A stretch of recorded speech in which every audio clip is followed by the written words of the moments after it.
Alright shredders, welcome back to the channel. This week we're going to talk about something a little bit more theoretical, how to set up your cockpit. The idea behind this is to help you be more comfortable on your bike, try and eliminate problems such as handache or arm pump, and even give you a little bit of extra control on the bike. If you want to skip forward to the particular bits that interest you, I'll put time links down in the description. We're going to talk about brake position, handlebar width, handlebar roll, and just a quick touch on grips as well. Alright, so the easiest thing you can change on your bike to potentially alleviate arm pump or handache is your brake lever position. Sometimes I'll get people that I'm guiding and I'm just going to move my bars to demonstrate this. Their brake levers are really down here. Now what that means, well, you can already see, look how my hand is bent over the bar and reaching down to my brake lever. So when you're actually riding, all that weight's going through my hand and I'm trying to reach over to grab my brake lever. It's really not going to help. So it's worth flattening them off a little bit. And again, this is a personal preference thing, but some guys like Jan Borelli really like to have his levers quite flat like this. However, there are times when you may find that you actually need to move your brake levers for a specific track.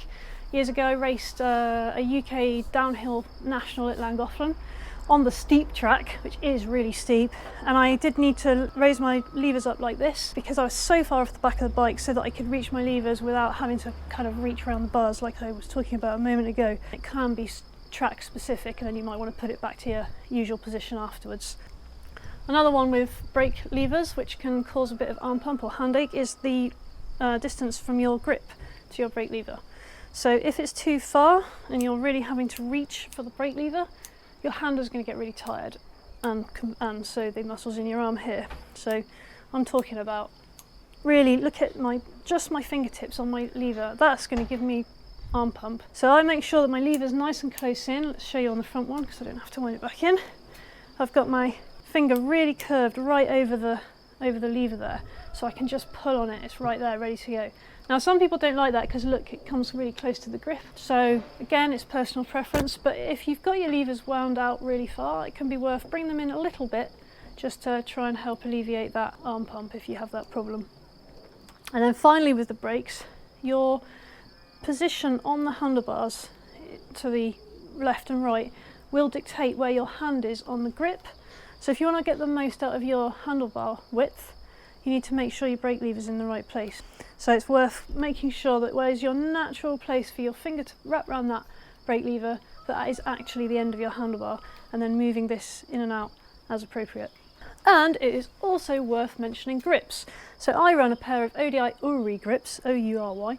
They're really fat, but I don't have massive hands, but they're not that tiny either. They're kind of medium. I used to use ODI Ruffian grips, if anyone's familiar with those. They're a pretty standard thickness as grips go. One of my friends said to me when I was racing an EWS at Valdalas, and I had claw hand like you would not believe. I'm sure we've all experienced that if we've been to the Alps. He said, oh, you should try these fat grips. They're brilliant. I was a bit sceptical. Anyway, I tried them. They were brilliant. No more claw hand. So even if you've not got massive hands, because I think a lot of girls will be like, oh, but I've got tiny hands, how can I ride a big grip? Well, I don't know how it works, but my theory is that it gives a little bit more to hold on to because you're not trying to fatigue, you're not trying to take your muscles to their extremes. So I think that might be why it works. Right then, let's have a little chat about bar angle or bar rolls. So I'm talking about this, I've undone my stem. So this is my normal position. I'm going to move my bars back and I want you to have a look at what my elbows do. So I'm rolling them back. My elbows have gone down, ever so slightly in, I would say. Like you need to have your elbows out a bit so you can have that body and bike separation, so you can move around in the corners and what have you. So that's not good. That's too rolled back. And then if we go forwards, it brings your elbows up, which in theory is good, but look at what's happened to my handlebars here. They're now going up like that. So if you imagine you're actually riding like that, you're going to have a lot of weight. If I was to stand on my bike, I could really feel a lot of pressure going through my hand on the outside. So you'd probably end up with potentially sore hands out here on either side. So you want to find somewhere where your elbows aren't too down like that with my bars rolled back, but you don't want them too forward where you end up with the bars being at this angle and then resulting in lots of pressure on the outside of your hand. So again, it's something to experiment with. You could do a few runs just changing the angles. I've put a little bit of tape around my handlebars here so that I can mark where my handlebars were. So you could mark that and you could you know, mark each time you change it and see what you like and what you don't like. So, handlebar width. This one is a controversial one, but if you've recently bought a new bike, you'll probably have noticed they tend to come with 800mm wide bars these days. So I conducted a little experiment earlier on. I tried doing some press-ups at different widths to see how it felt, because you know, when you're on your bike, you're basically doing lots of press-ups as you go over big bumps. So I did them at 700, like outside of my hands, 700, 750 and 800. What I found was that when I got to 800, I could really feel the difference in my shoulders here. So what I would say from that is the wider your handlebars, the more strain you're going to put on your shoulders, and maybe even the more strength you need to be able to really get the best out of that handlebar width. Now obviously some of the pros run really wide bars, but don't forget they spend their lives in the gym. One of the advantages, if you're just one of those people that just likes to plow through stuff, they will give you that stability. But then the flip side to that is, because if you've got wide handlebars, then the distance from here to here is going to be smaller, which means you've got a bit less. So let's pretend that I'm on my really wide bars. You've got a little bit less space to move around on the bike. So it affects your agility and it affects your ability to make lots of nimble kind of movements. The advantage of narrow handlebars, kind of the flip side of wider ones, like I was just saying about the agility. If they're a little bit narrower, you've got a bit more space to move around. Also for pulling type riding, like let's say you're at the pump track and you need to just pull back. You know, maybe if you go to the gym next time you go, try and do a really wide grip, like deadlift or something. It's a bit harder, you know.